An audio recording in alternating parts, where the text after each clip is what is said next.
It's Tesla Tuesday, so let's go ahead and take a look at the charts for that one. See where we're at. We know that the charts this week are going to be a bit chaotic. We've obviously had this flash crash on Monday. I'll talk a little. I think I'm going to make a separate video about that and talk a little bit about what caused it. It was kind of a culmination of events, but I think the trade unwind really kicked it into gear, and the algos really took it. But we'll mainly focus just on Tesla today. So looking at the chart, obviously we had this terrible drop down, but actually the price action back's been pretty good. I think there was some data out on the car insurance numbers, which was pretty good. So I think they're on a good track here. But I mentioned in my weekly wrap up filling this gap, I was really excited for, and I was even more excited to fill down here. But because everything else was down, I didn't have anywhere really to rotate money from. So I did make a couple of changes to my portfolio. Primarily, I trimmed a little bit of TMF, and I opened some more clean spark that's just insane value right now to me, much more so than Tesla. There's a lot more time on the Tesla trade. I don't think Tesla's going to be like flying until next year. So for right now, it's probably still about fairly priced for me. This is the price zone where I'm happy to buy. Anything under this red line is a bargain, but my next deposit is a whole month away, so it's going to have to wait, unfortunately. So if we can manage to go up, I don't know if the situation regarding the flash crash is resolved. There's a lot of moving parts with that. There could be more downside.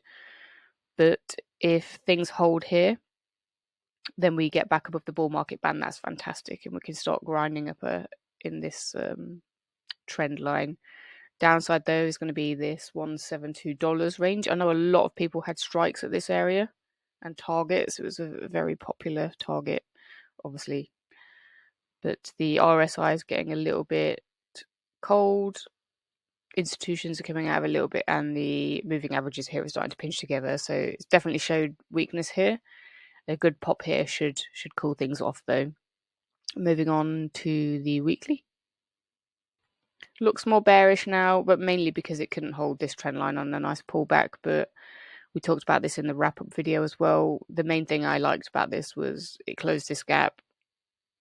It does make sense a little bit that it's had a bounce here because it's had such a come down. If we measure that. Oh, did that terribly. Let me try again.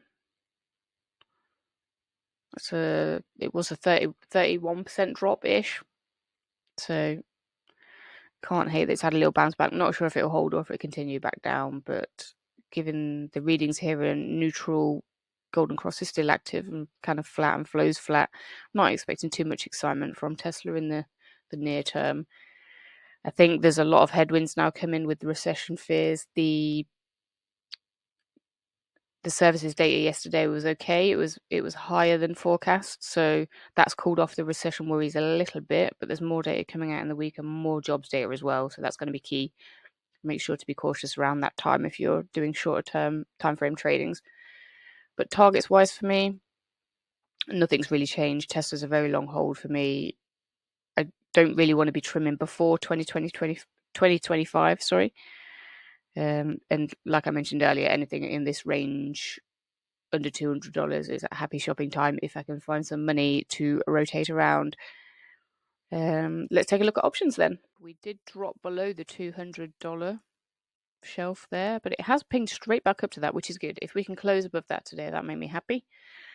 And 220 is resistance here, so not expecting us to break above that this week. And I'm definitely with the macro, I wouldn't expect us to get above that level unless something monumental happened. Taking a look for a week out. So it's pretty much hovering where people are expecting it to. So this is going to be a fairly good level to stick at if we can stick this and then 260. But I don't imagine we're going to get back up there in the near term unless we have some great news. Let's take a look at 2025 again, see if things have changed this week.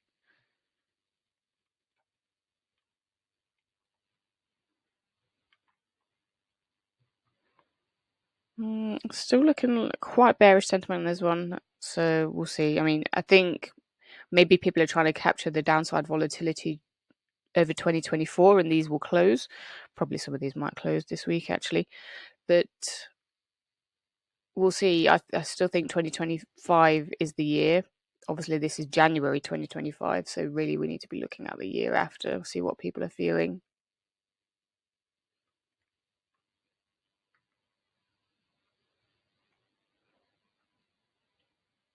Starting to get some higher targets in 2026. So yeah, but these could all be issues. We'll see. Tesla's a bit of an unknown option play on the future. There's a lot of products they're bringing to market that are going to be high risk, high margin, a lot of potential to grow and expand their business. The possibility is crazy, so it's purely a bet. And I'm okay losing this part of my portfolio if it doesn't work out and they turn out to just be a car company. But I'm 95% sure that's not going to be the case. And for that reason, that's why I want to keep this high weighting in my portfolio. And I think that's it. If you like this video, feel free to like it, share it, and subscribe. See you next time.